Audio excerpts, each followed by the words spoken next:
Aksi Geni Faruk elus dan cium perut Aurel Hermansyah banjir pujian. Sikap Ibunda Atta Halilintar pada Aurel Hermansyah kini jadi sorotan. Kali ini, sikap Ibunda Atta Halilintar pada Aurel Hermansyah banjir pujian. Aksi Geni Faruk saat elus dan cium perut sang menantu. Selain itu, Aurel Hermansyah menggelar acara gender reveal untuk memberitahukan jenis kelamin anak keduanya. Tak sedikit dari netizen yang menilai bahwa mertua Aurel itu kurang senang dengan jenis kelamin cucu keduanya itu.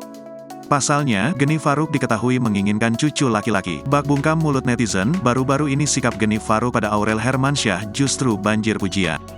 Pasalnya, Ibunda Atta Halilintar itu tak segan elus dan cium perut sang menantu. Saat mengunjungi rumah anak dan sang menantu, Ibunda Atta Halilintar tunjukkan kedekatannya dengan Aurel Hermansyah. Ibunda Atta Halilintar itu terlihat makan serta ngobrol bersama anak dan menantunya. Bahkan, Geni Faruk tak segan elus serta cium perut istri Atta Halilintar. Sontak unggahan tersebut langsung dibanjiri komentar dari para netizen. Ada netizen yang iri dengan sikap Geni Faruk pada Aurel.